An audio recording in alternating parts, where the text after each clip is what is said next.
मेरे प्यारे साथियों, standard classes exam study YouTube channel में आप सभी का हार्दिक स्वागत है। यहाँ पर हम आपको सीटेट दिसंबर 2025 के लिए गणित पेपर सेकंड से संबंधित previous year maths question series हम चला रहे हैं। ये हमारा क्लास थर्ड है। आज का हमारा टॉपिक है केंद्रीय शिक्षक पात्रता परीक्षा सीटेट 2011 से 2024 तक के महत्वपूर्ण प्रश्नों पर हम चर्चा करेंगे। आपको यहाँ पर टॉप 30 क्वेश्चंस कराए जाएंगे मैथ्स के, जो 2011 से 2024 के पेपरों पर आधारित होंगे, यानी 14 साल के प्रीवियस ईयर क्वेश्चन पर आधारित प्रश्न पर हम चर्चा करेंगे। चलिए स्टार्ट करते हैं पहले प्रश्न से। पहला प्रश्न हमारे पास में क्या दिया हुआ? पहला प्रश्न हमें कुछ इस प्रकार से दिया हुआ। एक शंक्वाकार बर्तन जिसकी आंतरिक आधार त्रिज्या 18 सेंटीमीटर और ऊंचाई 60 सेंटीमीटर है, तरल से भरा हुआ है। बर्तन के पूरे तरल को एक बेलनाकार बर्तन जिसकी आंतरिक त्रिज्या 15 सेंटीमीटर है में खाली किया जाता है। बेलनाकार बर्तन में तरल के बढ़ने की ऊंचाई यानी सेंटीमीटर में कितनी होगी? Most important previous year questions हैं जो अभी आपको हम कराएंगे। 30 क्वेश्चन आपको कराएंगे। सीटेट मैथ्स पेपर 2 से आधारित प्रश्न होंगे।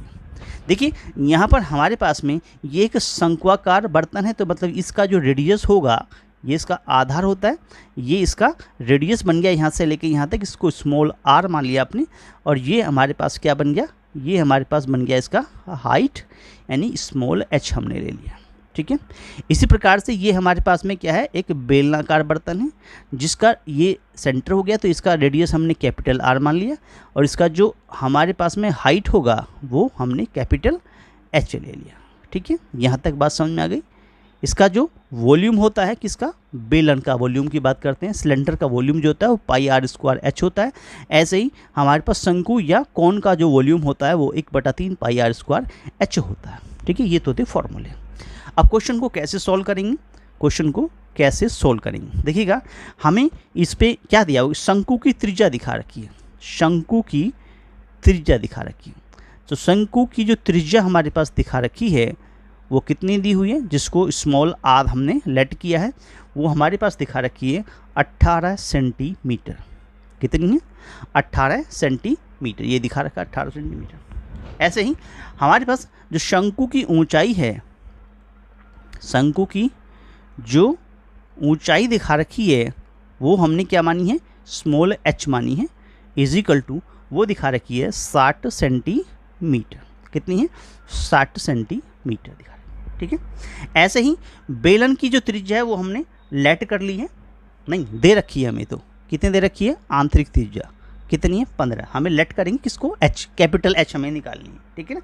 अच्छा चलिएगा, तो हमारे पास में जो बेलन की त्रिज्या होगी, बेलन की जो त्रिज्या हमारे पास होगी, रेडियस की जो बात कर रहे हैं, वो कैपिटल आर है, वो हमें दे रखी है। कितनी दे रखी है? 15 सेंटीमीटर दिखा रखी है। कितनी? 15 सेंटीमीटर दिखा रखी है। और जो हाइट है कैपिटल एच, ये बेलन की जो हाइट है ये हमें क्या करनी है? फाइंड करनी है। ऐसे चलिएगा, ये कहता है हमारे पास में कि भाई हमें ये बर्तन खाली करना है। अब जब ये बर्तन खाली करना है तो बेलन का आयतन अकॉर्डिंग टू क्वेश्चन क्या कहेंगे कि जो बेलन का आयतन होगा, यानी कि बेलन का जो आयतन होगा वो क्या होगा?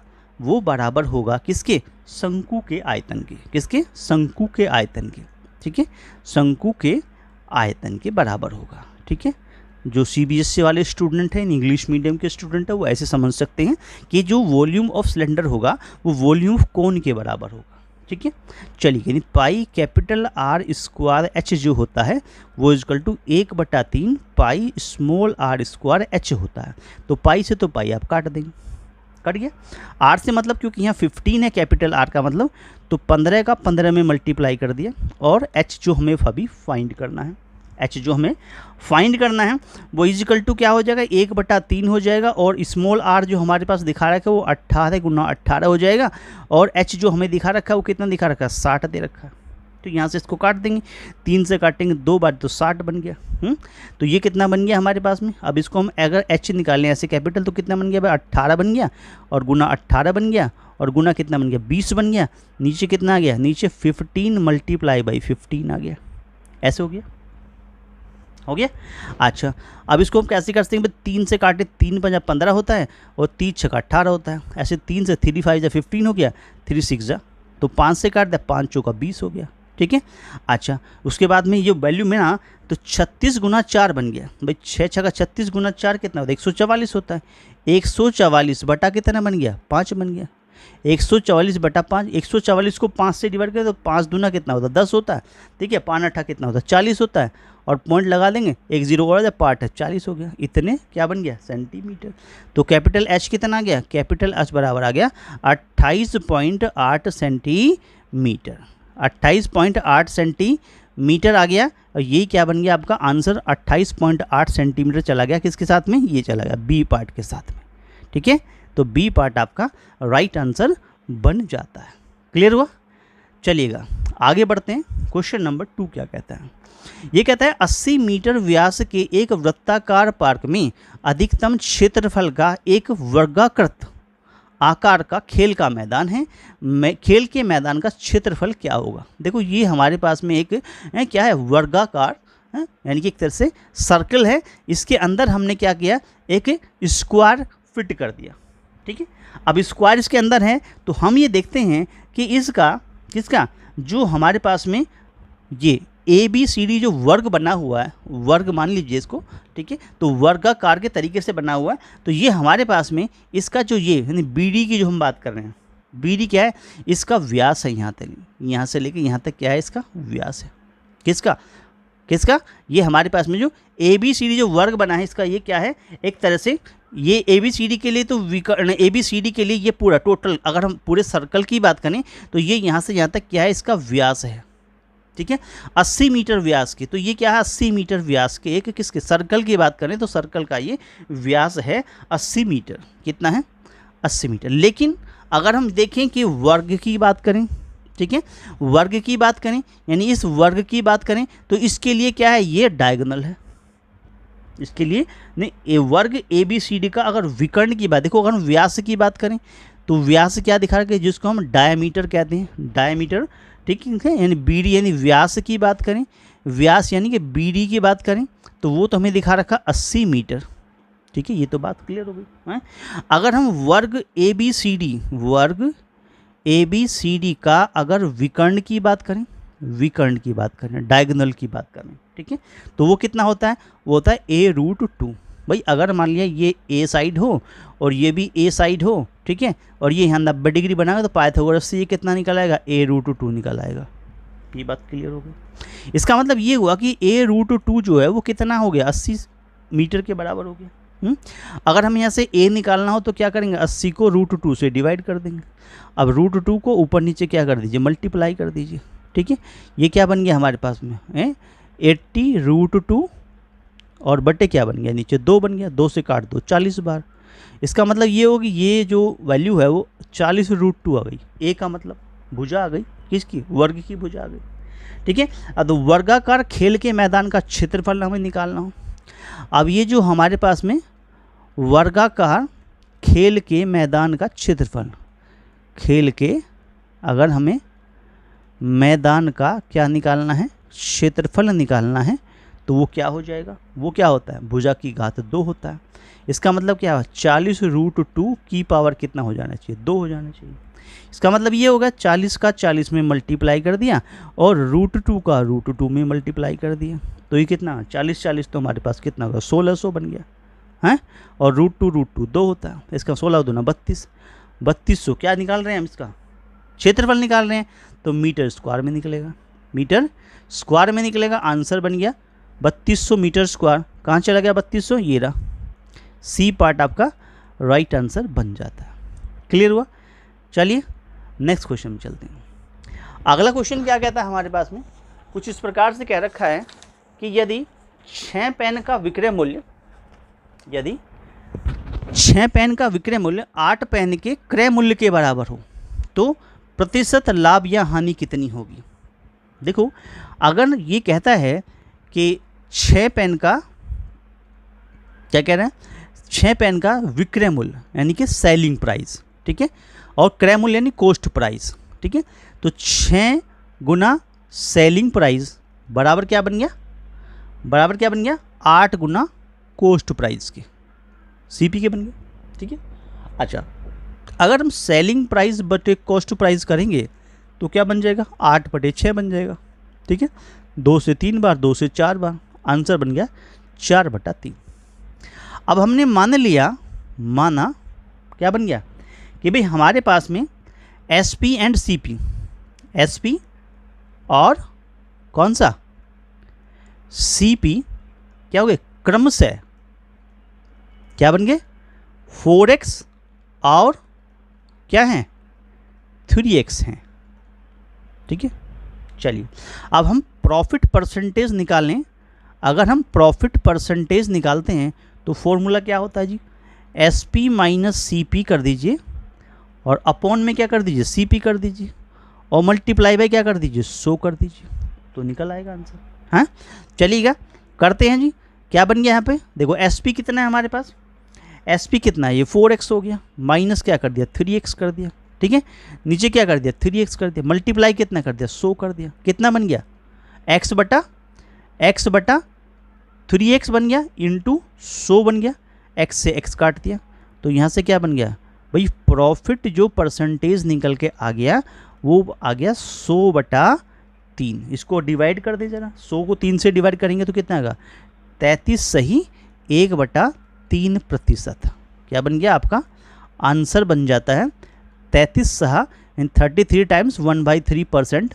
और ये क्या निकला है, क्योंकि यहाँ पर क्या है, देखो यहाँ पर SP जो है वो बड़ा है CP से, तो क्या होगा, प्रॉफिट निकलेगा, क्या निकलेगा, लाभ निकलेगा। तो तभी हमने लाभ प्रतिशत निकाले, प्रॉफिट प्रतिशत निकाला, तो आंसर C आपका राइट आंसर बन जाता है। आंसर C जो है वो आपका क्या बन जाता है, राइट आंसर बन जाता है। इस प्रकार से ये हमारा आंसर बन गया कि 33 सही 1/3% जो है वो आंसर बन जाता है।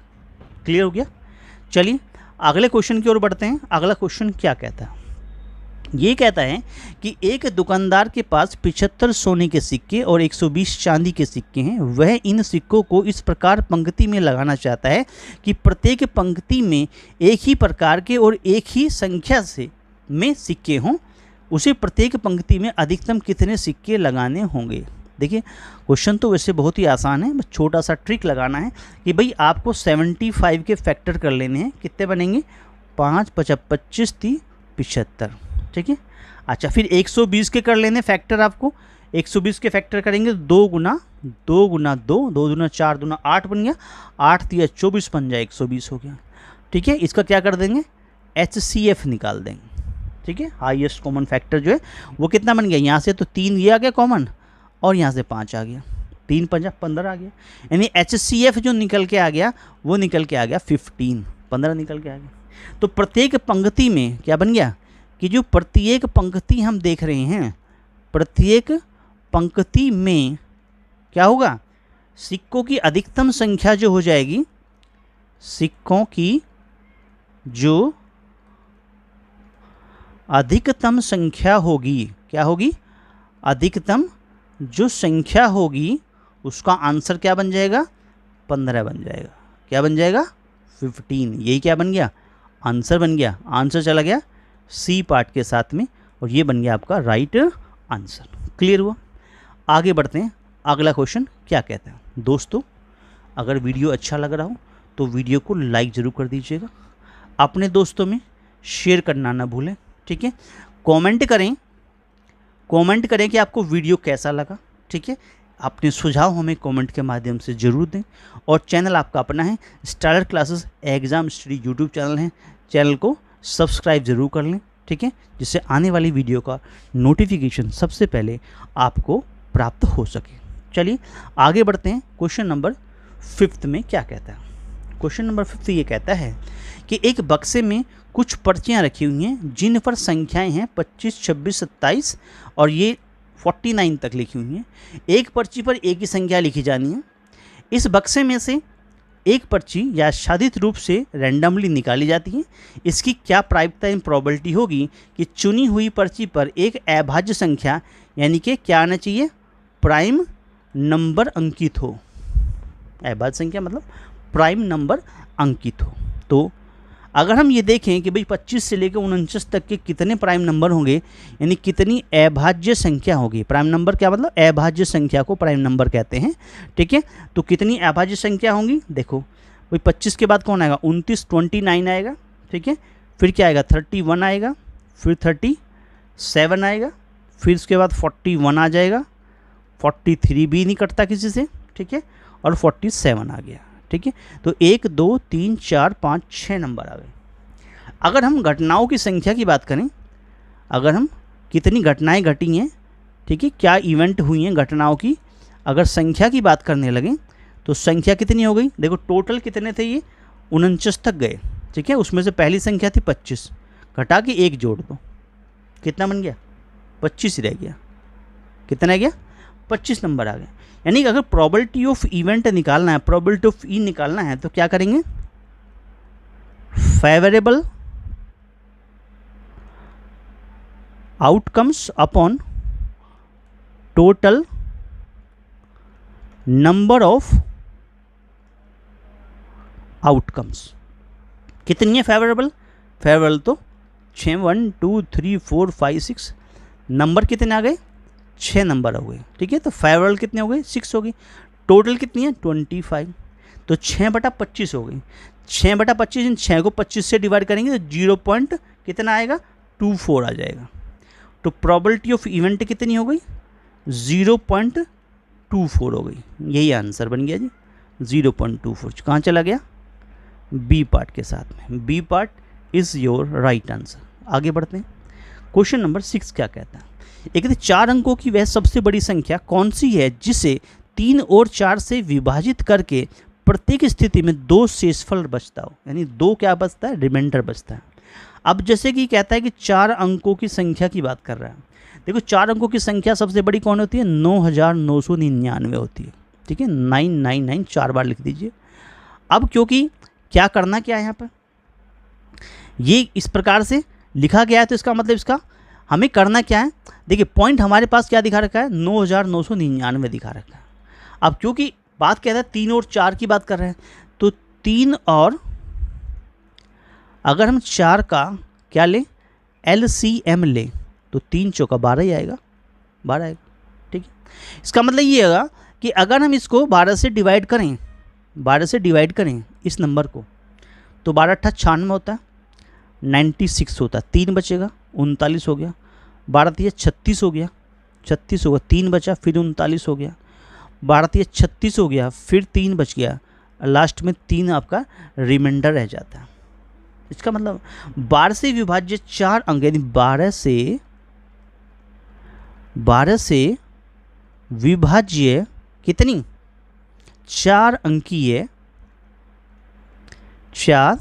अंकीय सबसे बड़ी संख्या, सबसे बड़ी जो संख्या होगी वो क्या होनी चाहिए। अब जा हमारे हिसाब से 9999 जो है इसमें से 3 माइनस हो जाना चाहिए। अब 3 माइनस करने के बाद में 9996 रह गया। अभी कहता है 2 शेषफल बचता है, इसका मतलब इसमें हम 2 जोड़ दें तो कितना हो गया 8 9 9 और 9, 9998 ये बन गया आपका आंसर। कहाँ चला गया सी पार्ट के साथ में, C is your right answer बन जाता है। मेरे प्यारे साथियों, वीडियो अच्छा लग रहा हो तो वीडियो को लाइक ज़रूर कर दीजिएगा, एक लाइक ज़रूर दीजिएगा, ठीक है। अपने दोस्तों में शेयर करना ना भूलें। आपको वीडियो कैसा लगा, पढ़ाने का तरीका कैसा लगा, ठीक है, या आप क्या सजेशन चाहते हैं, या आप कोई बात कहना चाहते हैं, ठीक है, पढ़ाई से संबंधित, तो उसके लिए आप हमें कमेंट जरूर करें, ठीक है। चैनल आपका अपना है, start classes exam study YouTube channel है, ठीक है। यहाँ पर CTET के पेपर की तैयारी कराई जा रही है, मैथ्स पेपर की तैयारी कराई जा रही है, ठीक है। It means maths paper 2 maths paper 1 दोनों की तैयारी कराई जा रही है। तो उसके लिए आप इस चैनल को सब्सक्राइब ज़रूर कर लीजिए, बेल आइकन को प्रेस कर लीजिए, ठीक है, जिससे आने वाली वीडियो का नोटिफिकेशन सबसे पहले आपको प्राप्त हो। चलिए आगे बढ़ते हैं, अगला क्वेश्चन नंबर 7 क्या कहता है। कहता है 2 संपूरक कोण, जिसको हम सप्लीमेंट्री एंगल की बात करते हैं, 2 संपूरक कोण सप्लीमेंट्री एंगल्स की माप क्रम से 2a + b और 3a - b है, तो 3a का मान क्या होगा। बहुत ही अच्छे, बहुत ही मोस्ट इंपॉर्टेंट प्रीवियस क्वेश्चन लिए हैं जो CTET मैथ्स पेपर 2 पर आधारित है। देखिए अगर संपूरक कोण की बात करते हैं तो हम लेट कर लेते हैं कैपिटल X जो है वो 2a प्लस बी को रिप्रेजेंट कर रहा है और कैपिटल Y जो है वो 3a माइनस बी को रिप्रेजेंट कर रहा है। तो क्योंकि सप्लीमेंट्री एंगल है तो हम जानते हैं capital X plus capital Y मिलके 180 डिग्री बनाते हैं।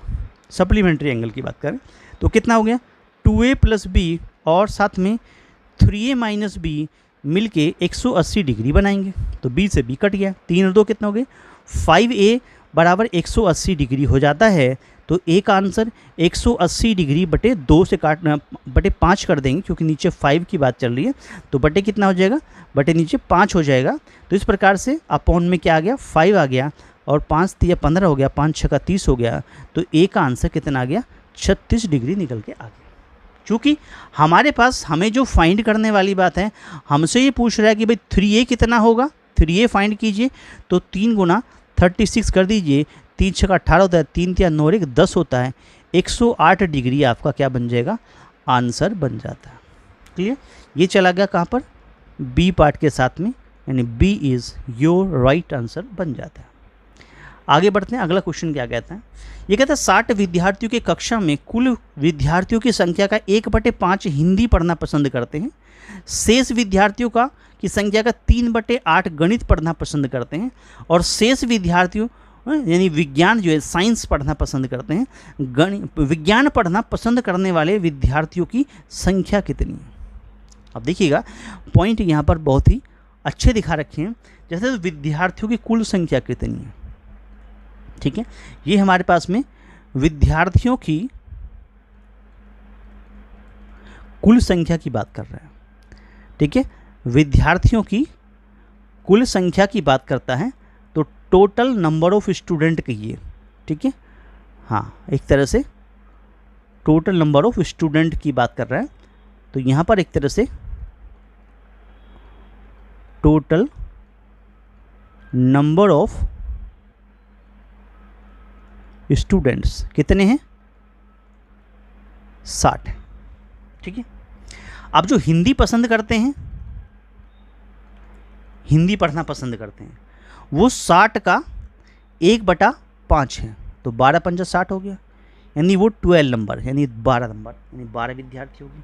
ठीक है, अब शेष स्टूडेंट कितने हो गए, अब टोटल तो 60 थे, उसमें से 12 चले गए, कितने रह गए 48, 48 रह गए, 60 में से 12 चले गए, 48 रह गए। ठीक है, तो वो 48 किस में, गणित में आते हैं, मैथ में आते हैं। किस में आते हैं, मैथ में आते हैं। तो मैथ के लिए कितना 48 का कितने हैं 3/8 हैं, 48 का भी 3/8 पसंद करते हैं। ठीक है, तो 8 6 48 होता है और 6 का 3 में मल्टीप्लाई कर दीजिए, जो 3 18 हो गया, 6 3 18। अब विज्ञान यानी साइंस की बात कर रहे हैं, विज्ञान की बात कर रहे हैं, साइंस की बात करें, साइंस कितना पढ़ना पसंद करेंगे। तो 60 में से ये जो हिंदी वाले और आपको गणित वाले बच्चे आए इनको क्या कर दीजिए, माइनस कर दीजिए। 60 में से कितना चला गया, 30 चला गया। तो 60 में से 30 चला गया तो कितने पसंद करते हैं, विज्ञान पढ़ना पसंद करते हैं 30, आंसर आ गया 30 चला गया डी पार्ट के साथ में। तो D is your right answer बन जाता है। आगे बढ़ते हैं, आगे कहता है कि किसी फैक्ट्री में कुछ वस्तुएं 63 दिन में निर्मित करने के लिए 42 मशीनों की आवश्यकता पड़ती है। यह प्रस्ताव दिया जाता है कि इतनी ही वस्तुओं को x मशीनों का उपयोग करते हुए 54 दिनों में निर्मित किया जाए तो 3x का मान बताइए क्या होगा।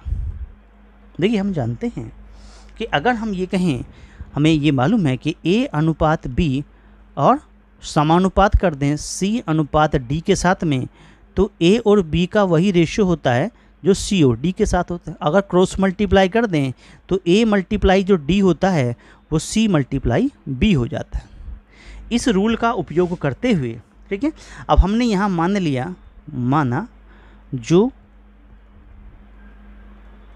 मशीनों की जो संख्या होगी, क्या हो गई, मशीनों की जो संख्या हो गई वो क्या हो गई, इट मीन्स x हो जाती है। मशीनों की अभिष्ट संख्या x हो जाती है।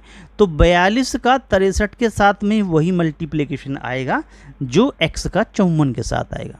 बिल्कुल सही तरीका हो गया। हमें क्या निकालना, x निकालना। तो 42 का 63 के साथ में मल्टीप्लाई करके 54 से क्या कर दीजिए, डिवाइड कर दीजिए, डिवाइड कर दीजिए हमारे पास में।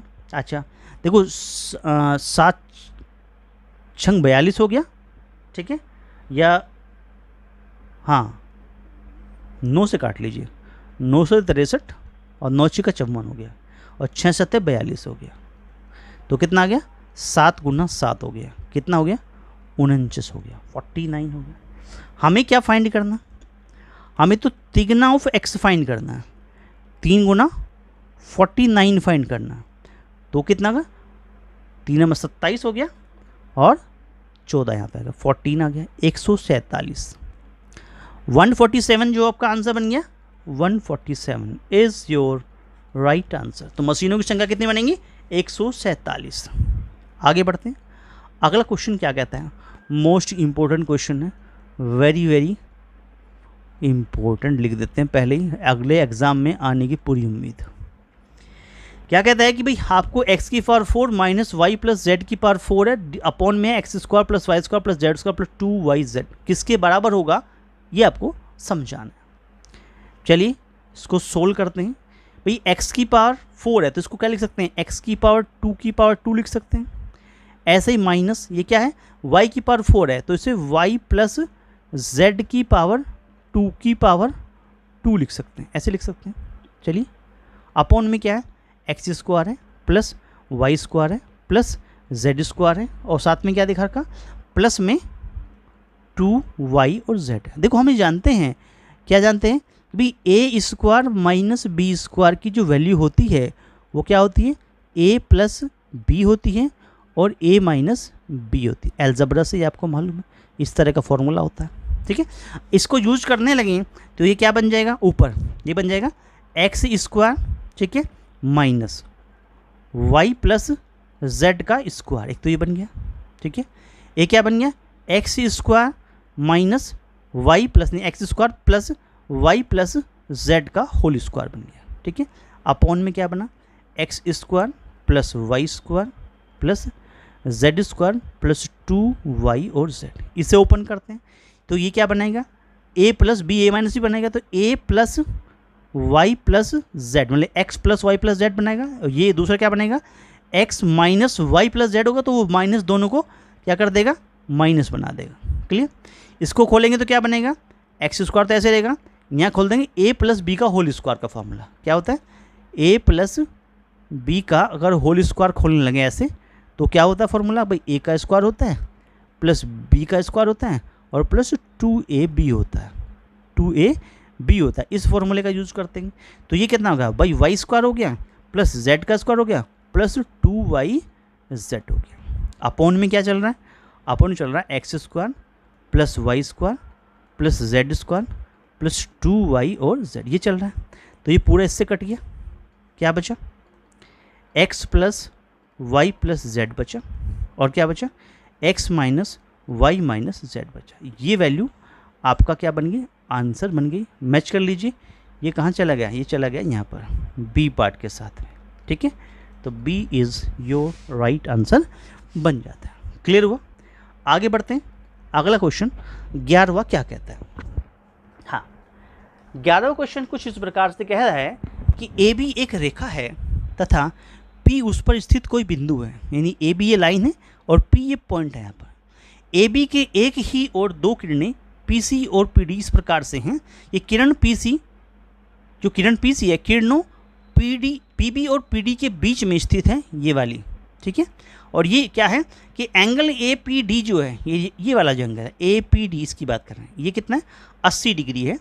तथा दोनों जो कोण हैं सी पी डी, जो सी पी डी ये वाला और जो बी पी सी का अनुपात 2:3 है। तो मान लिया ये 2x का है और ये कितने का, 3x का है।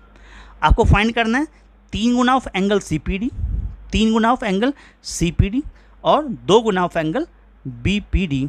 यानी कि हमें जो फाइंड करना है वो क्या फाइंड करना है, हमें जो फाइंड करना है वो 2 गुना of angle C P D का मतलब हुआ सी पी डी 2 गुना ऑफ एंगल 2x प्लस कितना, सॉरी 3 गुना ऑफ एंगल 2x, 3 गुना ऑफ एंगल 2x और 2 गुना of angle B P C का मतलब बी पी सी यानी कि 3x, यानी ये आपको फाइंड करना है।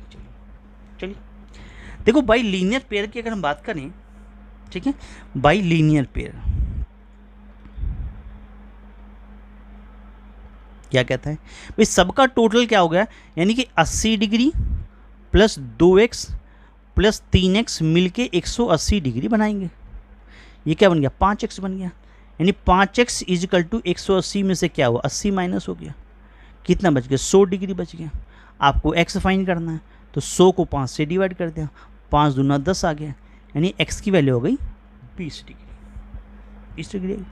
अगर हम एंगल CPD की बात करें, जो कितना है, दोगुना ऑफ x है, ठीक है, दोगुना ऑफ x है, तो हम क्या करते हैं कि भाई दोगुना ऑफ x है तो इसका मतलब क्या हुआ, दोगुना ऑफ x है, या इसको ऐसे ही लिख दीजिए, ऊपर वाला जो पार्ट हमने ये लिखा है इसको आप अभी फ़िलहाल उसी फॉर्म में लिख दीजिए जिस फॉर्म में ये हमसे पूछा गया कि तिगना ऑफ एंगल कितना CPD प्लस दोगुना ऑफ एंगल BPC फाइंड। चलो अब यहाँ निकालते हैं, CPD क्या है, CPD यहाँ पर कितना है, CPD ये कितना है, दोगुना ऑफ x है, तो कितना 2 गुना ऑफ 20 कर देंगे तो कितना आ गया, 40 आ गया।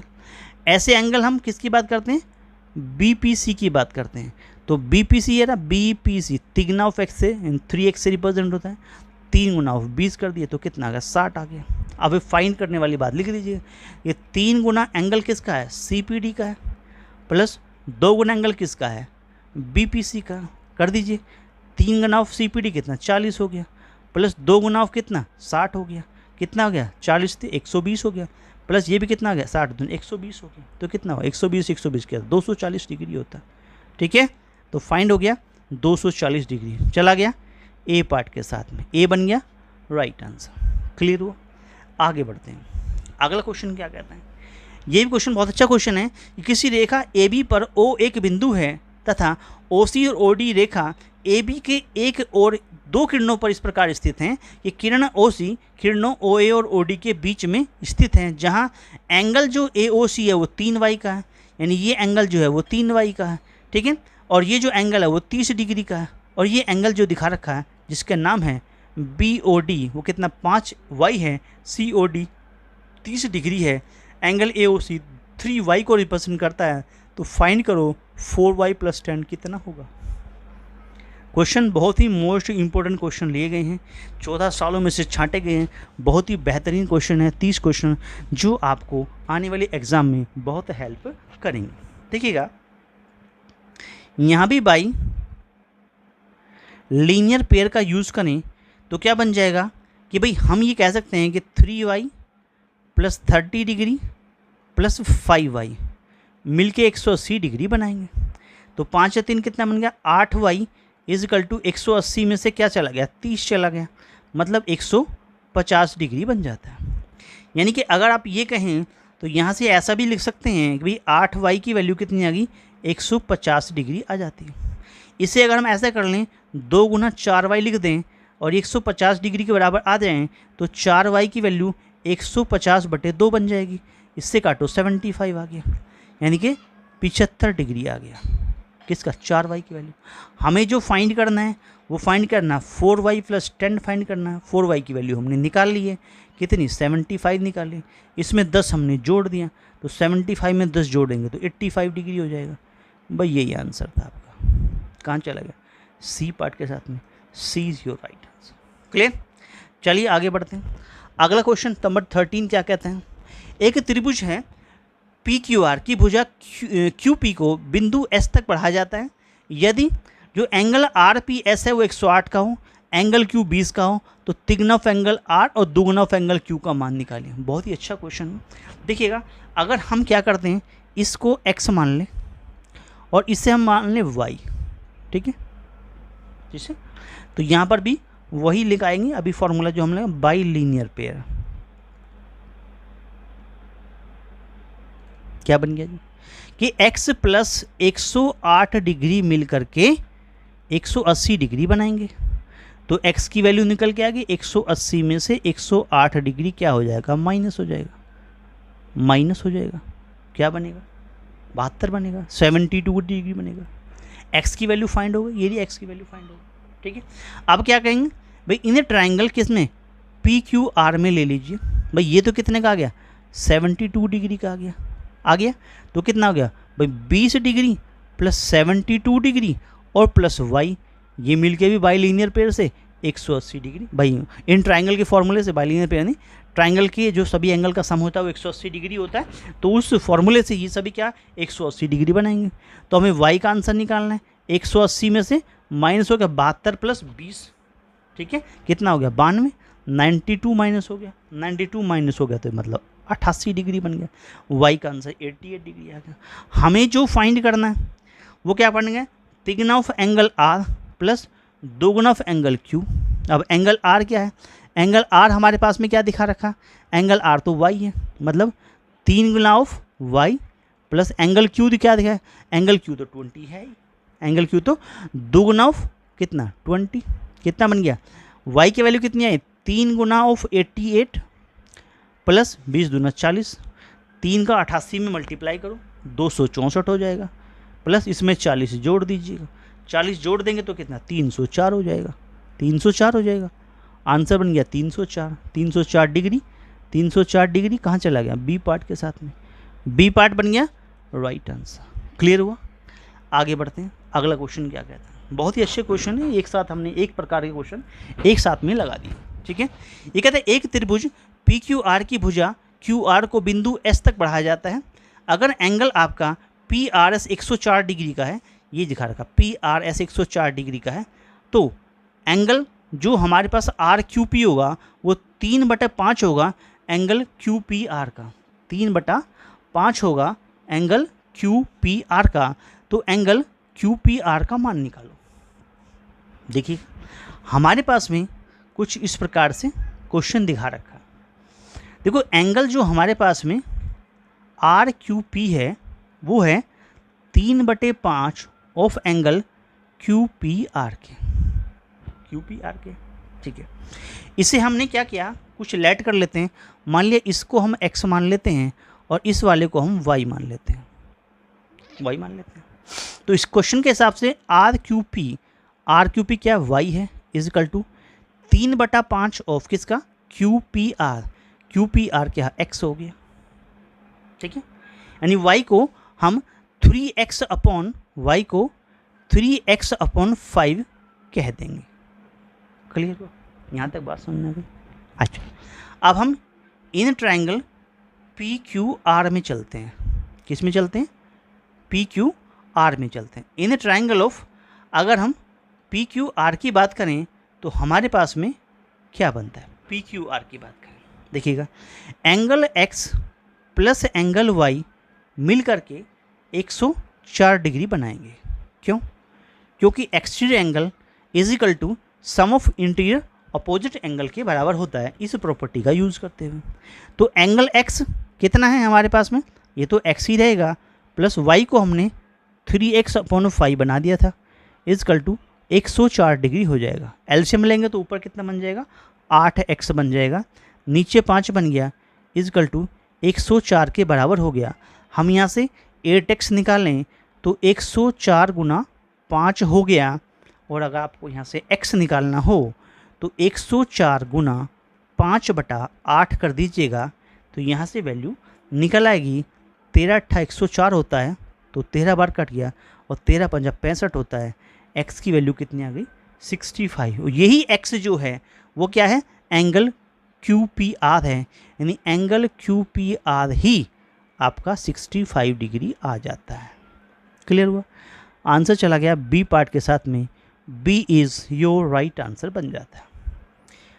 आगे बढ़ते हैं, अगला क्वेश्चन हमारे पास 15वां क्वेश्चन क्या कहता है, क्वेश्चन ये कह रहा है, बहुत ही अच्छा क्वेश्चन अपने आप में, यदि त्रिभुज के तीनों भुजाओं के गुणनफल का वर्ग जो है वो 124 इकाई है, तो इसके परिवृत्त का क्षेत्रफल 16 पाई है, तो दिए गए त्रिभुज का क्षेत्रफल बताइए क्या होगा। बहुत ही अच्छा क्वेश्चन पूछा गया था।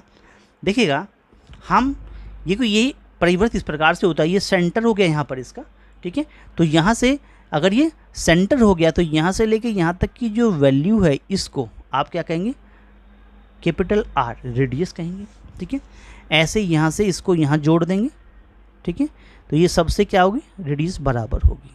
क्लियर, इसे आप क्या कर लीजिए, ये भुजा को A मान लेते हैं, ठीक है, इस भुजा को हम त्रिभुज की बी मान लेते हैं और इस भुजा को हम त्रिभुज की क्या मान लेते हैं, सी मान लेते हैं। तो फॉर्मूला क्या होता है, फॉर्मूला होता है capital R is equal to ABC upon 4A। Capital A क्या है, त्रिभुज का क्षेत्रफल है। अब यहाँ मान लिया, माना त्रिभुज ABC का जो क्षेत्रफल निकलता है वो कैपिटल A है। तो क्या होगा, रेट जो होती है ABC यानी कि जो भुजाएं हैं इनके मल्टीप्लिकेशन को 4A से डिवाइड कर दीजिए तो R निकल आता है। ये फॉर्मूला होता है। क्लियर हुआ। चलिए अब वृत्त का जो क्षेत्रफल होता है एक्चुअल में क्या होता है, देखो वृत्त का जो क्षेत्रफल होता है, एरिया ऑफ सर्कल जो होता है वो is equal to pi capital R square होता है। अब ये क्वेश्चन में दे रखा है कि ये 16 पाई के बराबर है, 16 पाई के बराबर है, जो पाई कैपिटल R स्क्वायर के बराबर होगा। पाई से पाई कट गया तो R स्क्वायर की वैल्यू 16 निकल गई, तो R की वैल्यू √16 हो गई। √16 का मतलब 4 आ गई, तो कैपिटल R की वैल्यू कितनी आ गई, 4 आ गई। क्या आ गई, 4 इकाई आ गई। चलिए अच्छा, अकॉर्डिंग टू क्वेश्चन क्या कहता है कि भाई ABC जो है, ठीक है, इसका जो स्क्वायर है त्रिभुज की तीनों भुजाओं के गुणनफल का वर्ग जो है वो 1024 है। ठीक है, अच्छा यानी कि ABC का मतलब निकालें तो अंडर द रूट ऑफ 1024 बन गया। इसका रूट लें तो 32 आ जाएगा। हमारे क्वेश्चन के हिसाब से क्या है कि कैपिटल R जो है, according to question capital R है ABC बटे 4A है। क्या है, 4A। ठीक है, अभी हमने रेडियस निकाल लिया, 4 आ गया। ABC का वैल्यू कितना, 32 आ गया, और 4 गुना कैपिटल A ये हो गया। ऐसे क्रॉस मल्टीप्लाई कर दीजिए कि कितना बन गया कि 16A बराबर तो 32 आ गया। अब हमें क्या नहीं, हमें तो A निकालना है। A का मतलब 32 बटा 16 हो गया, 16 से ये 2 बार कट गया, इजकल टू 2 वर्ग इकाई। क्या आ गया, 2 वर्ग इकाई जो है वो आपका एरिया निकल के आ जाता है, और ये आंसर बन गया 2 वर्ग इकाई। दैट इज़ ये हमारा जो आंसर है वो कौन सा बन जाता है, इट मीन्स 2 वर्ग इकाई, जो हमारा सी पार्ट को रिप्रेजेंट करता है। क्लियर हुआ, ये हमारा आंसर बन गया। 15 क्वेश्चन कंप्लीट हो गया। आई होप दैट आपको क्वेश्चन अच्छी प्रकार से समझ में आ गया होगा। फॉर्मूला ध्यान रखिएगा, फॉर्मूला बहुत इंपॉर्टेंट है, इसी पर आधारित प्रश्न था पूरा। चलिए अगला क्वेश्चन क्या कहता है, ये कहते हैं कि समबाहु त्रिभुज ABC के भीतर O केंद्र वाला एक अंतःवृत्त खींचा गया है और भुजा की लंबाई 12 सेंटीमीटर है। त्रिभुज के उस भाग का क्षेत्रफल वर्ग सेंटीमीटर में ज्ञात कीजिए जो अंतःवृत्त में नहीं है। नहीं है पर पूछा गया क्वेश्चन, क्या पूछा, नहीं है पर पूछा गया। देखो ये 12 सेंटीमीटर है तो ये भी इतनी होगी, 12 सेंटीमीटर होगी। क्यों, बात समबाहु त्रिभुज की गई है, तो सारी भुजाएं कितनी होगी, बराबर होती हैं। ठीक है, यहाँ से लेके यहाँ तक क्या होगी, इस वृत्त की क्या होगी, ये क्या बन जाएगी, ये रेडियस बन जाती है।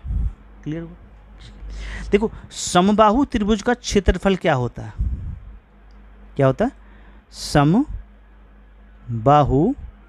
त्रिभुज का जो क्षेत्रफल होता है वो √3/4 गुना क्या होता है, भुजा की घात 2 होता है, साइड की पावर 2 होता है। ठीक, अगर हम वृत्त का क्षेत्रफल की बात करें, या हम कह दें कि अंतः वृत्त का क्षेत्रफल लें, अंतः वृत्त का क्षेत्रफल लें तो वो क्या हो जाएगा, पाई स्मॉल r स्क्वायर हो जाएगा। ठीक, अच्छा समबाहु त्रिभुज की अंतः त्रिज्या क्या होगी, अगर हम यहाँ पर समबाहु त्रिभुज की अंतः त्रिज्या की बात करें, अंतः जो त्रिज्या हो जाएगी जिसको हम क्या करें, वो इक्वल टू कितनी होती, भुजा बटे क्या हो जाएगा, 2√3 हुआ करती है। भुजा बटे 2√3 हुआ करती है। चलिएगा, अगर हम यानी कि रेडियस की बात कर रहे हैं यहाँ पर, ये कितना हो गया, भुजा कितनी है, भुजा तो 12 है, 12 दिखा रखे क्वेश्चन में, अपॉन 2√3 दिखा रखा है। तो ये √3 जो दिया हुआ है, इधर √3, ऊपर भी √3 कर दो, नीचे भी एक √3 की मल्टीप्लाई कर दो, तो 2 से 6 बार कट जाएगा, क्या बचेगा भाई 6√3 अपॉन 3, 3 से कितना 2 बार कट गया, तो ये 2√3 आ गया, यानी जो r है वो 2√3 निकल के आ जाती है। यहाँ पर बात समझ में आ गई, ठीक है। अब अंतर्वृत्त का जो क्षेत्रफल है वो कितना बन गया, ये क्षेत्रफल कितना बन गया, यानी कि अंतःवृत्त का जो क्षेत्रफल है वो कितना है, पाई r स्क्वायर है। तो पाई तो पाई रहने दो, r का मतलब 2√3 की पावर 2 हो गई, 2 दूना 4 3 12, तो 12 पाई निकल के आ गया, 12 पाई निकल के आ गया। क्लियर हो? अच्छा, अब समबाहु त्रिभुज का क्षेत्रफल क्या हो गया, समबाहु त्रिभुज का जो क्षेत्रफल हो गया वो कितना हो गया, हो गया √3/4 इंटू साइड की पावर 2, साइड मतलब 12 की पावर 2 कितना, 12 गुना 12 144 हो गया, 4 से काट दो 36 बार कट जाएगा, तो कितना आ गया 36√3 सेंटीमीटर स्क्वायर निकल के आएगा, ये भी और ये भी। हमें क्या चाहिए, अंतर्वृत्त के बाहर का क्षेत्रफल चाहिए, अंतःवृत्त के हमें बाहर का क्षेत्रफल चाहिए, तो कोई बात नहीं, क्या करते हैं भाई 36√3 में से क्या कर दीजिए 12 पाई माइनस कर दीजिए। अब देखो क्या होता है, 36√3 का मतलब 36 में 1.732 की मल्टीप्लाई करी माइनस 12 गुना इसको 22/7 कर दिया। अब जैसे आप 36 में 1.732 की मल्टीप्लाई करोगे, 36 में 1.732 की मल्टीप्लाई करोगे, 36 हम दोबारा से लिख देते हैं, 36 यहाँ दोबारा से लिख देते हैं, ठीक है। तो ये आपकी मल्टीप्लाई जो आएगी वो 62.35 आएगी। और जब इसको सोल्व करोगे 12 गुना 24 को, 12 गुना 24 कितना 264 होता है, और डिवाइड बाय 7 करोगे तो 264 को 7 से डिवाइड करोगे तो इसका आंसर आपको 37.71 निकलेगा, ठीक है। अब इसमें से जब आप इसको माइनस कर दोगे, दोनों को इसको माइनस करोगे, तो माइनस करने के बाद में 24.64 कितना बनेगा, इट मीन्स ये बन जाएगा यहाँ से 24.64, ठीक है। इसको थोड़ा सा यहाँ लिख देता हूँ मैं, इज इक्वल टू, ये क्या बन जाएगा, आंसर जो बन जाएगा इसका जो आंसर बन जाएगा वो 24.64 सेंटीमीटर स्क्वायर बन जाएगा। सोल्व कर लीजिएगा और ये ए पार्ट के साथ चला जाएगा, ठीक है। A is your right answer बन जाता है। आगे बढ़ते हैं 17वें क्वेश्चन। 17वां क्वेश्चन ये क्या कहते हैं, एक त्रिभुज हमारे पास दिखा रखा है XYZ, C इस त्रिभुज का परिकेंद्र है, एंगल Y 50 डिग्री का है, एंगल Z 70 डिग्री का है, एंगल YCZ का मान बताइए क्या होगा, YCZ ये वाला। देखिए एंगल X है, ये हमारे पास में सेंटर है इसका, C इस त्रिभुज का परिकेंद्र है, ठीक है। तो हम ये जानते हैं कि परिकेंद्र पर बना गया एंगल, ठीक है, यानी कि एंगल अगर बात कर रहे हैं किसकी, YCZ की, दुगना ऑफ X होता है। कौन सा X, ये वाला X, ठीक है, दुगना ऑफ क्या होगा, X हो जाएगा।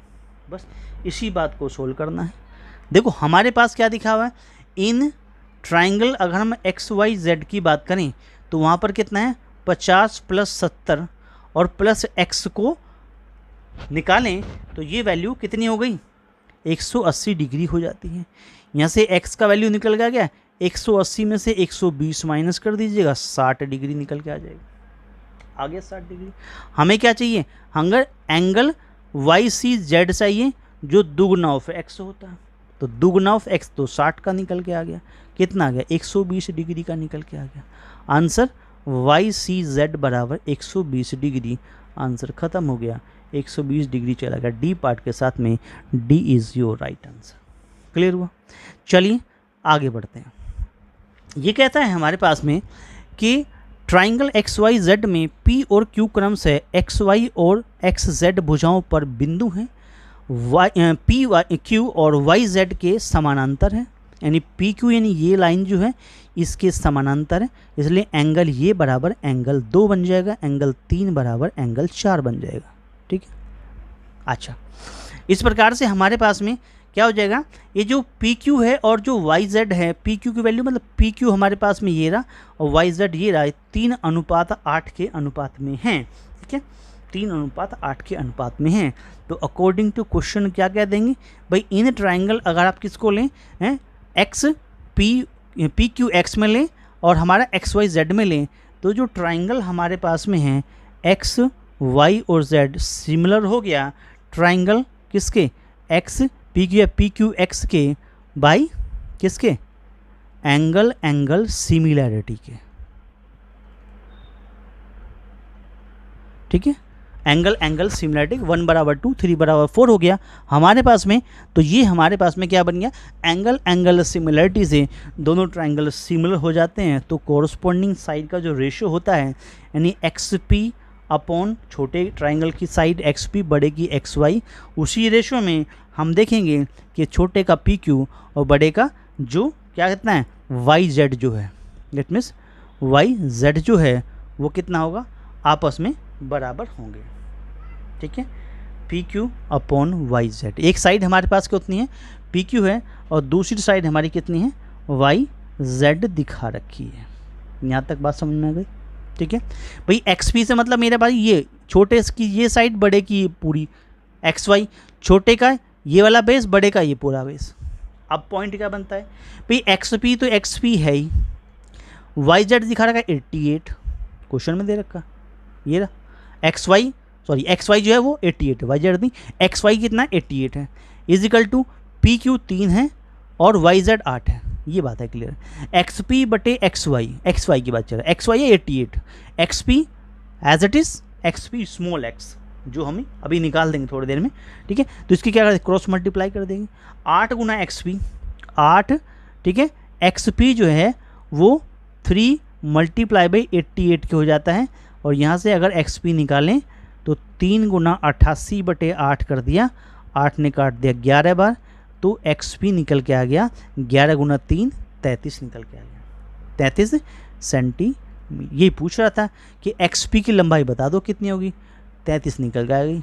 दस A part is your right answer बन जाता है। आगे बढ़ते हैं, अगला क्वेश्चन क्या कहता है। क्वेश्चन ये कहा है हमारे पास में, एक समबाहु त्रिभुज की जो माध्यिका है वो कितनी है 15√3 सेंटीमीटर है। इस त्रिभुज की भुजा का माप क्या होगा, इस त्रिभुज की भुजा का माप क्या होगा। तो हमारे पास में ये एक समबाहु त्रिभुज है। ठीक है, अब समबाहु त्रिभुज की माध्यिका की लंबाई हम निकालना चाहते हैं, तो समबाहु त्रिभुज की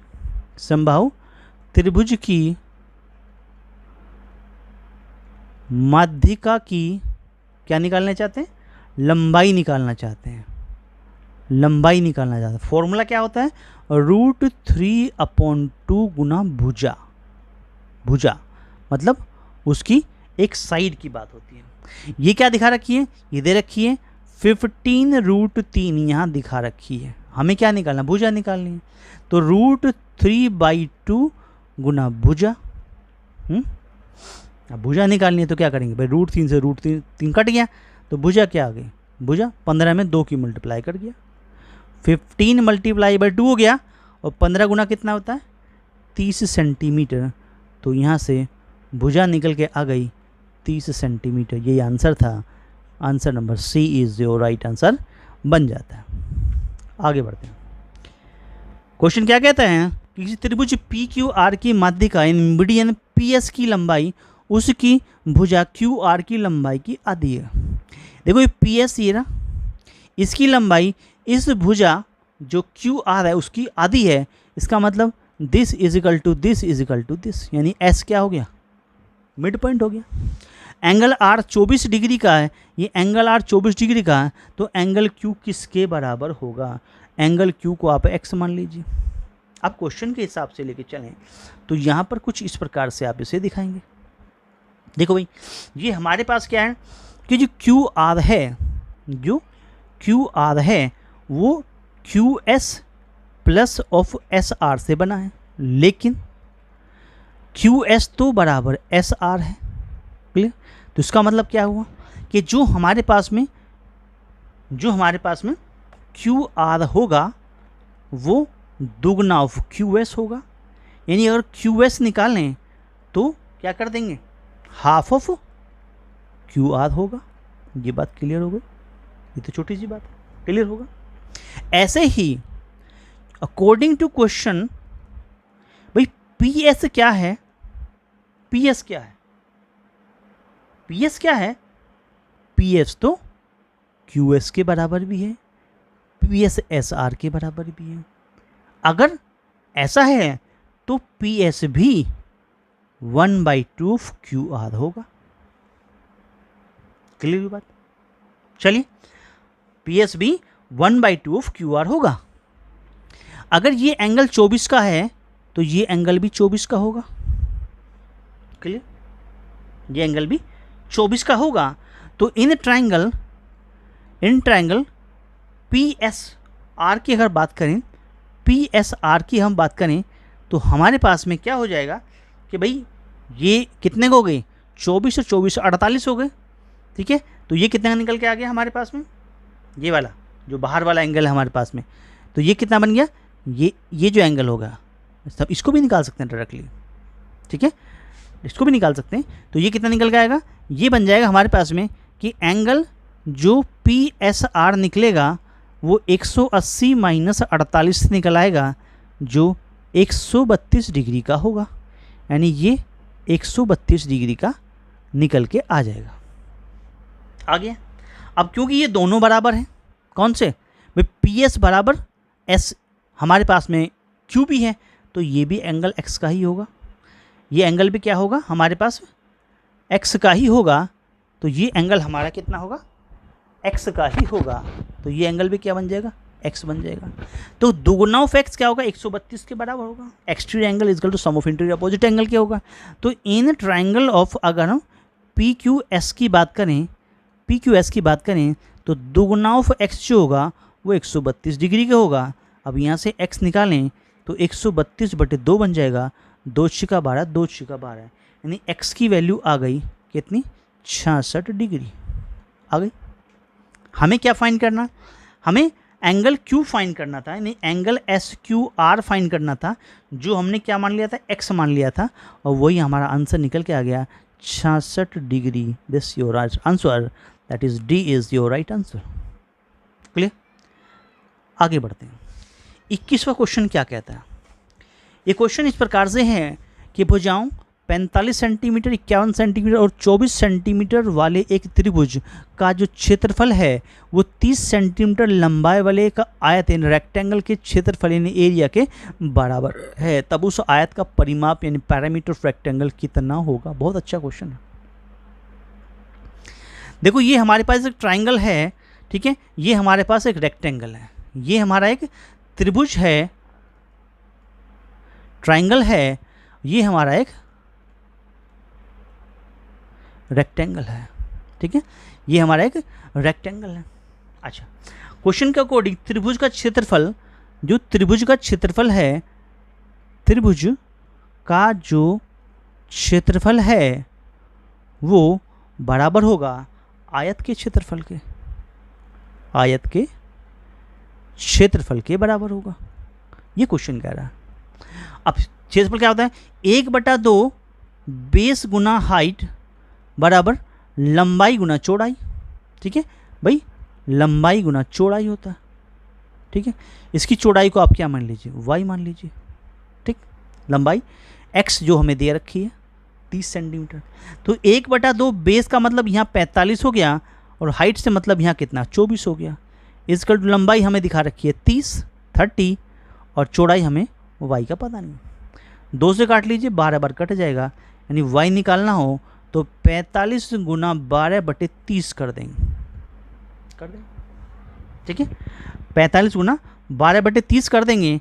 तो देखियो 5 9 45, 5 6 30, 6 2 12 और 9 2 18, y का आंसर 18 निकल के आ गया। तो 18 सेंटीमीटर हमारी क्या हो गया, इसका रेक्टेंगल का चौड़ाई निकल के आ गया। हमें क्या चाहिए, उसका परिमाप चाहिए। देखो जो आयत का परिमाप होता है, आयत का जो परिमाप होता है वो फॉर्मूला होता है 2 लंबाई जमा चौड़ाई, L प्लस बी कर लीजिए, या फॉर्मूले के हिसाब से तो 2x प्लस वाई, यानी फिगर के हिसाब से तो ऐसा बन जाएगा।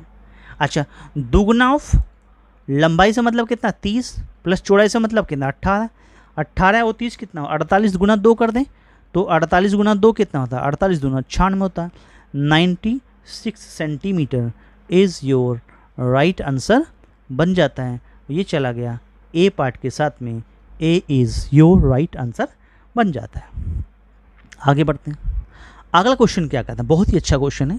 ये कहते हैं यदि 5 की पावर x माइनस 3 और 7 की पावर y माइनस 3 हो और जो इक्वल है 6125 के बराबर हो तो x प्लस वाई का मान निकालिए। बहुत ही अच्छा क्वेश्चन है, इट मीन्स बहुत ही बेहतरीन क्वेश्चन पूछा गया है। तो क्वेश्चन क्या कहता है, देखिए बात करता है 6125, यानी कि अगर 5 की पावर हम x माइनस 3 कर दें और 7 की पावर y माइनस 2 कर दें तो ये वैल्यू किसके बराबर आ रही है, ये आ रही है 6125 के बराबर आती है। देखो 6, 1, 2 और 5, ठीक है। इसको क्या करते हैं, पहले इसको सोल्व कर लेते हैं। क्या बनता है 6125 कहते हैं। देखो 5 से काटते हैं, 5 से काटेंगे तो 5 1 जा, 5 2 जा, 5 2 जा, 5 5 जा, ठीक है। फिर 5 से कैंसिल करेंगे, 5 2 जा, 5 4 जा, 5 5 जा, फिर 5 से कैंसिल करेंगे, ठीक है। तो 5 चौक 20 और 5 9 45, फिर 7 से कैंसिल करेंगे, 7 7 जा 49, फिर 7 से कैंसिल करेंगे, 7 1 जा 7, यानी 5 से ये 3 बार और 7 से 2 बार कटता है। यानी कि 5 की पावर x माइनस 3 मल्टीप्लाई 7 की power y minus 2 is equal to बन गया 5 की पावर 3 मल्टीप्लाई 7 की पावर 2, ठीक है। तो comparing both side we get, क्या मिला कि x माइनस 3 बराबर 3 है तो x का आंसर 3 प्लस 3 यानी x का आंसर 6 आ जाएगा। इसी प्रकार से y माइनस 2 बराबर 2 है तो y का आंसर 2 प्लस 2 यानी y का आंसर 4 आ जाएगा। ये 4 बन गया, x का आंसर 6 बन गया, ठीक है। फाइंड क्या करना है, फाइंड करना है x प्लस वाई को। x का आंसर 6 है, y का आंसर 4 है, दोनों को जोड़ दीजिए, आंसर बन गया 10 इज़ योर राइट आंसर। चला गया सी पार्ट के साथ में। क्लियर मेरे प्यारे साथियों, वीडियो अच्छा लग रहा हो तो वीडियो को लाइक करना ना भूलें, एक लाइक ज़रूर करें वीडियो को, अपने दोस्तों में ज़्यादा दोस्तों में वीडियो को शेयर करें, ठीक है। कमेंट करें कि आपको वीडियो कैसा लगा। आपका अपना चैनल है start classes exam study YouTube channel है, चैनल को सब्सक्राइब ज़रूर कर लीजिए, बेल आइकन को प्रेस कर लीजिए जिससे आने वाली वीडियो का नोटिफिकेशन सबसे पहले आपको प्राप्त हो जाए। चलिए आगे बढ़ते हैं। क्वेश्चन नंबर 23 क्या कहता है। क्वेश्चन नंबर 23 में कुछ इस प्रकार से लिखा हुआ है कि 9.8 मीटर व्यास ने डायमीटर वाले एक वृत्ताकार बगीचे ने सर्कुलर गार्डन का क्षेत्रफल ए है, तब 2a प्लस 4.48 वर्ग मीटर का मान क्या होगा अगर पाई को 22/7 यूज करना हो तो। देखिएगा वैसे वृत्त का जो क्षेत्रफल होता है, वृत्त का जो क्षेत्रफल होता है वो क्या होता है, पाई आर स्क्वायर होता है, पाई आर स्क्वायर होता है। अब यहाँ पे क्योंकि व्यास दिखा रखा, डायमीटर दिखा रखा 9.8, तो रेडियस क्या बन जाएगा 9.8 का आधा हो जाएगा, जिसे हम क्या कहेंगे 4.9 सेंटीमीटर कहेंगे, ठीक है। अच्छा तो यहाँ से देखें तो एरिया क्या बन गया हमारे पास में, जो एरिया बन गया हमारे पास में वो कितना आता, पाई यानी कि जिसको 22/7 यूज़ करना है, और जो रेडियस बन गया वो कितना हो गया 4.9 मल्टीप्लाई 4.9 हो गया। 7 से काटा इसको 0.7 बार कट जाएगा। तो एरिया क्या निकला भाई 22 गुना 0.7 और गुना 4.9, ये निकला आपका आंसर। इससे मल्टीप्लाई कर लेंगे तो 75.46 आ जाएगा आपका आंसर, मल्टीप्लाई कर लीजिएगा, ठीक है। हमें क्या फाइंड करना है? फाइंड करना है 2a प्लस 4.48। 2a का मतलब है 75.46 में जोड़ दें 4.48। जब 2 की मल्टीप्लाई करेंगे 75.46 में तो ये 150 पॉइंट कितना बनाएगा? 92 बनाएगा, प्लस 4.48 इसमें जोड़ देंगे। तो जब जोड़ेंगे आंसर तो 100 कितना आ जाएगा? 155.40 आपका आंसर बन जाएगा। ये कैलकुलेशन आप कर लीजिएगा। ये कैलकुलेशन बन गई इतने मीटर स्क्वायर, आपका आंसर बन जाएगा 155.40। बी पार्ट को समर्पित हो गया, बी पार्ट आपका राइट आंसर बन जाता है। क्लियर हुआ? आगे बढ़ते हैं क्वेश्चन नंबर 24। बहुत ही बढ़िया बेहतरीन क्वेश्चन है, ठीक है, वेरी वेरी इंपॉर्टेंट लिख दिया हमने अभी तक, आने वाले एग्जाम के लिए बहुत ही अच्छा क्वेश्चन है। 1 मीटर लंबे एक रोड रोलर का व्यास डायमीटर 84 सेंटीमीटर है। यह किसी मैदान को एक बार समतल प्लान करने के लिए पूरे 750 चक्कर लगाता है। पूरे 750 चक्कर लगाता है। उस मैदान का क्षेत्रफल यानी एरिया मीटर में कितना होगा अगर पाई को 22/7 यूज किया जाए? देखिए, रोड रोलर की जो लंबाई है, यानी ये जो लंबाई होगी वो कितनी होगी भाई? एक तरह से ये क्या है, ये रोड रोलर जो है वो इस प्रकार का है, ठीक है, ये इस प्रकार का है। तो लंबाई कहाँ से कहाँ तक, यानी ये जो हमारे पास में ये पूरी लंबाई हो गई यहाँ से यहाँ तक। लंबाई मतलब एक तरह से इसकी हाइट ही काम करेगी, एच को ही लंबाई कहेंगे। ये कितनी है? 1 मीटर दिखा रखी है, ठीक। अच्छा, तो रोलर की लंबाई कितनी है? 1 मीटर है। रोलर का व्यास जो है वो कितना दिखा? 84 सेंटीमीटर है। इस चीज़ को हम देख लेते हैं। तो व्यास इन डायमीटर की बात करते हैं तो हमारा जो व्यास है डायमीटर जो है वो कितना हो गया? 84 सेंटीमीटर हो गया। यानी कि एक तरह से कहें तो 0.84 मीटर हो गया। मीटर में क्या होगा? 100 से क्या कर दिया इसको? इट मीन्स डिवाइड कर दिया। अब रेडियस कितनी हो जाएगी? 0.84 की कितनी हो जाएगी? आधी हो जाएगी। आधी हो जाएगी तो 0.42 मीटर ये रेडियस बन गई, ठीक है।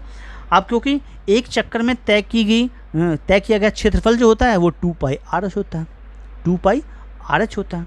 यानी एक चक्कर में तय किया गया जो क्षेत्रफल है, एक चक्कर में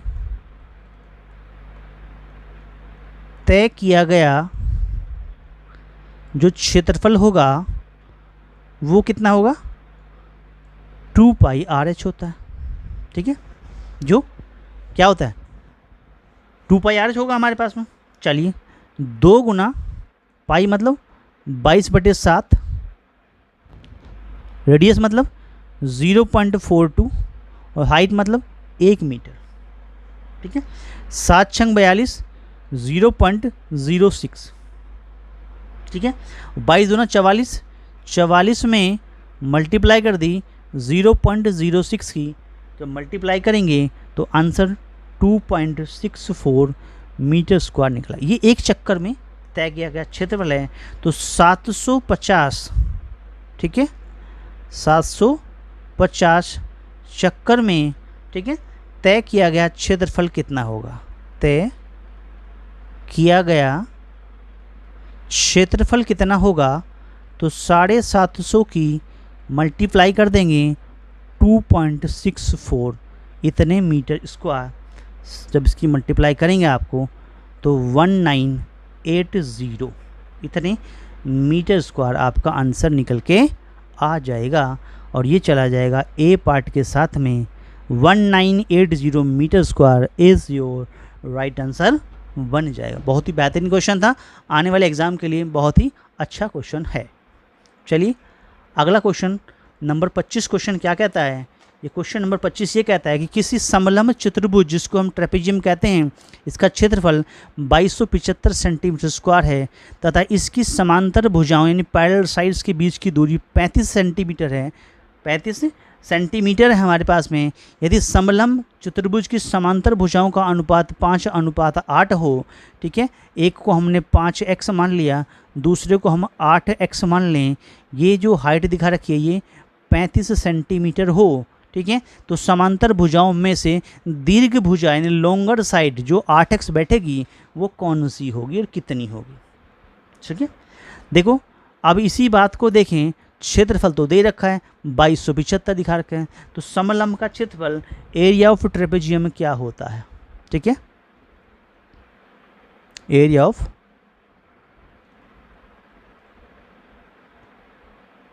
जो ट्रेपेजियम होता है वो कितना होता है? कितना होता है? 1/2 समांतर साइडों का टोटल और उनके बीच की दूरी की मल्टीप्लाई कर दीजिए। ठीक है, तो 1/2 sum of parallel side multiply by h कर दीजिए, जो कि दिखा रखा हमें 2275 इजिकल टू 1/2।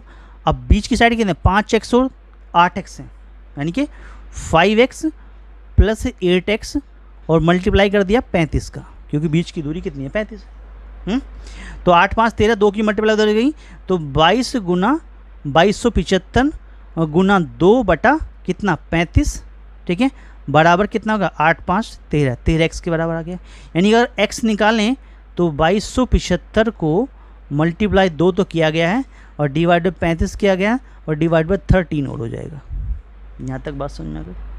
ठीक है, अच्छा, तो 5 7 35 होता है, 5 चौका 20 होता है, 2 बचेगा, 5 5 25 और 5 5 25 हो गया। क्लियर? यहाँ से कट गया। अच्छा, उसके बाद में देखें ये किससे काट सकते हैं? किससे काट सकते हैं? हाँ, 7 से काट दें। 7 छंग 42, 7 पंजा 35, तो कितना बच गया? 65 गुना 2 बटा 13 पंजा 65 हो गया। तो क्या बचा? 5 मल्टीप्लाई बाई 2, तो x का वैल्यू कितना आ गया? 10 सेंटीमीटर आ गया। अब लॉन्गर साइड की बात कर रहा है, लॉन्गर साइड की बात कर रहा है, यानी कि दीर्घ भुजा की बात कर रहा है। अब दीर्घ भुजा कौन है? 8x है दीर्घ भुजा, तो यानी 8 गुना 10 कर दीजिए। 8 गुना 10 कितना? 80 सेंटीमीटर हो गया। Is your right answer. 80 centimetre चला गया सी पार्ट के साथ में, सी बन गया आपका राइट आंसर। क्लियर हुआ? आगे बढ़ते हैं। 26वां क्वेश्चन क्या कहता है? 26वें क्वेश्चन में ये क्वेश्चन था कि यदि बेलनाकार टंकी की धारिता यानी कैपेसिटी ऑफ सिलेंड्रिकल टैंक जो है वो 1760/7 मीटर क्यूब है, यदि इसकी गहराई जो है वो 3.2 मीटर है, तो इसके आधार का परिमाप क्या होगा अगर पाई को 22/7 यूज किया जाए तो? देखिएगा, वैसे तो आप फिगर देख रहे हैं तो फिगर में ये रेडियस होता है, ये हाइट होता है, तो वॉल्यूम ऑफ सिलेंडर जो होता है वो πr² होता है। ठीक है, वही लिखना है हमारे पास में, वॉल्यूम ऑफ जो सिलेंडर होता है वो πr² होता है, जो कि क्वेश्चन में दे रखा है 1760/7 इजकल टू पाई, जो हमें यूज़ करना है 22/7 यूज़ करना है, मल्टीप्लाई रेडियस की बात करें वो हमें निकालनी है, और हाइट दिखा रखी है 3.2 मीटर, क्योंकि सब कुछ मीटर में ही है तो इसको मीटर में ही रहने देंगे। ठीक है, हमें क्या करना? r से 7 कट गया, तो r² is equal to 1760 divide by 22 multiply 3.2, point हटा दो, ऊपर 1 0 इन 10 की मल्टीप्लाई और हो जाएगी। ठीक है, 22 8 176 होता है, 80 आ गया, दैट इज़ 80 गुना 10/32। ठीक है, इसको देखो तो 800 बन जाएगा, बटे 32 कर देंगे, 16 से काटें, इट मीन्स कितना बन गया? हाँ, नीचे 32 बना ना, हाँ, तो इसको 16 दूना 32 हो गया भाई। कितना बना? 22 8 होता है ना, 8 दूना 16, 22 8 8 दूना 16 17, ठीक है, 80 बन गया ऊपर तो। ठीक है, गुना 10 बटे कितना होगा? 3.2 बन गया, नीचे 32 बन गया एक्चुअली में। अच्छा, तो 2 से काट लो इसको, 2 चौका 8 0, 2 से काट लो, 16 दूना 32, क्या बन गया? 400/16। ठीक है, हाँ, अब वैसे तो इसको हम डायरेक्टली हमें r निकालना ना, तो r का मतलब √400/16। 400 का तो 20 बन गया, 16 का 4, 4 पंजा 20, आंसर आ गया रेडियस बराबर 5, कितना बन गया? मीटर बन गया। ठीक, हमें चाहिए आधार का परिमाप। आधार का क्या चाहिए? हमें परिमाप चाहिए। तो आधार का परिमाप क्या होता है? देखिए 2πr होता है, ये गोला जो है 2πr का है। ठीक है, तो गुना 22/7 गुना रेडियस कितना निकला? 5 का निकला। तो 22 दूना 44 गुना 5 करेंगे तो 220 होता है। 220/7 मीटर क्या बन गया? आंसर बन जाता है आपका। क्या बन गया? ये आपका आंसर बन गया 220/7 metre. That is D part is your right answer बन जाता है। क्लियर हुआ? आगे बढ़ते हैं क्वेश्चन नंबर 27 में। बहुत ही बेहतरीन क्वेश्चन है, कई बार पूछा जा चुका है क्वेश्चन। ठीक है, क्या कहता है? यदि (9x² + 16y² = 73/4 है और xy की वैल्यू -1/2 है तो 3x + 4y का मान बताइए क्या होगा। देखिएगा, जैसे कि क्वेश्चन में कहा गया है कि भाई 9x² + 16y² को 73/4 दिखा गया और xy को -1/2 दिखा रखा। अब ये है क्या चीज़? देखो, अगर इसको हम क्या बनाएं, इसको हम फॉर्मूले में कन्वर्ट करें तो ये क्या बन सकता है? 3x² + 4y²। ठीक है भाई, a² + b² + 2ab 2 गुना 3x गुना 4y क्या बन गया? 2 3 6 24xy जुड़ जाए और 24xy ही इसमें से माइनस कर दें तो फर्क थोड़ी पड़ा, कुछ सेम ही रहा 73/4। लेकिन ये इतना पोर्शन किसी का होल स्क्वायर बन गया। किसका बन गया? 3x + 4y का होल स्क्वायर बन गया माइनस 24 ऑफ xy कितना? -1/2। 2 से काट लो 12 और प्लस का हो जाएगा 12, 73/4 बन गया। क्या बन गया? 3x + 4y का जो होल स्क्वायर है, जिसमें हम इसको प्लस का 12 बना देंगे, वो क्या बन जाएगा? 73/4 के बराबर हो गया। यानी 3x + 4y जो है का जो होल स्क्वायर है वो = 73/4 - 12 में कन्वर्ट हो गया। इसके अकॉर्डिंग 1 मान लेंगे, एलसीएम आ जाएगा 4, तो 73 - 12 = 48। ठीक, कितना बन गया? 25 बन गया। दैट इज़ 25/4 बन गया। जो 3x + 4y को रिप्रेजेंट करवाने लगे तो ये इसका अंडर रूट यानी 5/2 में कन्वर्ट हो जाएगा। ठीक है, ये क्या बन गया? 3x + 4y की जो वैल्यू आ गई वो 5/2 आ गई। और यही क्वेश्चन आपसे पूछ रहा था कि 3x + 4y क्या होगा, जो 5/2 होगा। यानी ए पार्ट को आंसर समर्पित हो गया। क्लियर हुआ? चलिए मेरे प्यारे साथियों, वीडियो अच्छा लग रहा हो, पढ़ाने का तरीका अच्छा लग रहा हो तो वीडियो को एक लाइक ज़रूर करके जाइएगा। ठीक है, अपने दोस्तों में शेयर करना ना भूलें, ज़्यादा दोस्तों को शेयर करें। ठीक है, हमें कमेंट करें कि आपको वीडियो कैसा लगा, हमारा पढ़ाया हुआ सब्जेक्ट क्वेश्चन जो भी हमने पढ़ाया आपको कैसा लगा, इस बारे में हमें कमेंट ज़रूर करें। चैनल आपका अपना है, start classes exam study YouTube channel है। ठीक है, इसे सब्सक्राइब कर लें, बेल आइकन को प्रेस कर लें, जिससे आने वाली वीडियो का नोटिफिकेशन आपको सबसे पहले प्राप्त हो जाए। चलिए आगे बढ़ते हैं। अगला क्वेश्चन क्या कहता है? ये कहते हैं प्रेक्षणों, ठीक है, कुछ डेटा दिखा रखा है 15, 50, 120, 6, 80, 100, 10, 8, 10, 15, 15 के परिसर यानी रेंज, बहुलक यानी मोड, माध्यिका यानी मीडियन का भी माध्य क्या होगा, ये हमसे पूछ रहा है। देखिए, सबसे पहले इन आंकड़ों का, जो भी आंकड़े दिखा रखे हैं, इन आंकड़ों का क्या करते हैं? आरोही क्रम कर लेते हैं। आरोही क्रम कर लेते हैं, बढ़ते हुए क्रम में लिखेंगे। तो बढ़ते हुए क्रम में लिखेंगे तो सबसे पहले क्या आएगा? सबसे छोटा 6, फिर आएगा 8, फिर आएगा 10, क्योंकि 10 यहाँ पर कितने बार दिखा रखा है? देखो 10 यहाँ पर एक और एक 2 बार 10 है। ठीक है, 10 के बाद आगे 15, और 15 भी हमारा कितना है? यहाँ पर भी है और यहाँ पर भी है और यहाँ पर भी है। 15 कितनी बार है? 3 बार दिखा रखा है। 15, 15 और 15। ठीक है, उसके बाद में 15 से बड़ा कितना हो? 50 है। फिर कौन है? 80 है। फिर कौन है? 100 है। ठीक है, और उसके बाद है 120। क्लियर? काउंट करें तो 1 2 3 4 5 6 7 8 9 10 11। तो नंबर ऑफ काउंटिंग आ गई 11। 11 कैसा नंबर होता है? ओड नंबर होता है। ठीक है, तो मीडियन निकालना तरीका क्या हो गया? मीडियन निकलेगा n + 1/2th टर्म से निकलेगा। n का मतलब 11 + 1 12/2 यानी 6th टर्म हो गई। 6 टर्म कौन है? 1 2 3 4 5 6। छठी टर्म कौन है? 15। ये क्या बन गया? मीडियन निकल के आ गया 15। ठीक है। मोड की बात करें, मोड मतलब बहुलक की बात करें, मोड वो होता है जो सबसे ज़्यादा बार आया हुआ है। सबसे ज़्यादा बार 15 आया, 3 बार 15 आया। ठीक है, 15 है। रेंज की बात करें, रेंज का मतलब परिसर को अगर हिंदी में बोले तो परिसर बोलते हैं इसको। रेंज का मतलब सबसे बड़ा नंबर कौन है? 120। सबसे छोटा कौन है? 6। 120 में 6 माइनस कर दीजिए, कितना बनेगा? 114 बन जाएगा। क्लियर।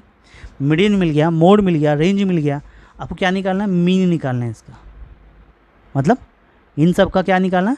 माध्य निकालना है। देखिएगा, मीडियन निकला 15, ठीक है, मोड निकला 15, ठीक है, और रेंज निकला 114। 114 बटे क्या कर दीजिए? 3 कर दीजिए। सबको जोड़ेंगे तो 144 आ जाएगा, बटे 3 करेंगे, कितना? 3 चौक 12 2 14, ठीक है, कितना? 3 अट्ठा 24 होता है। आंसर कितना आ गया? 48। That's is your answer. 48 चला गया ए पार्ट के साथ में।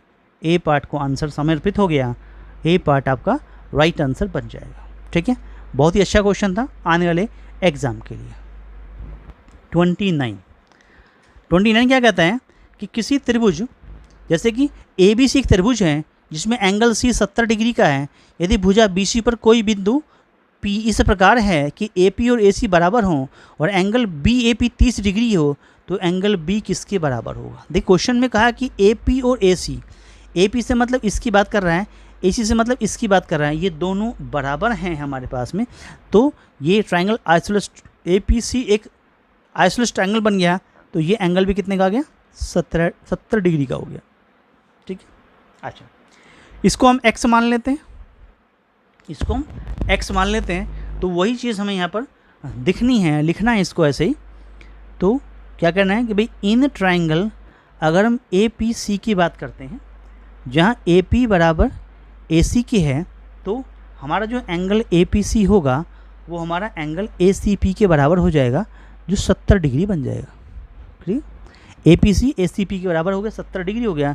अब हमें अगर एंगल किसकी बात करें, it means A P C की बात करें, ए पी सी की बात करें, तो हमारे पास में कितना बन गया?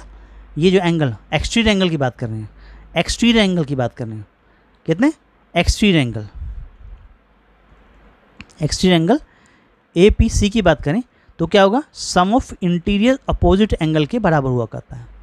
ये कितना एंगल लगा? 70 डिग्री, जो बना x प्लस 30 डिग्री बराबर। यहाँ से निकालना x, 70 में से 30 माइनस कर दिया, कितना बन गया?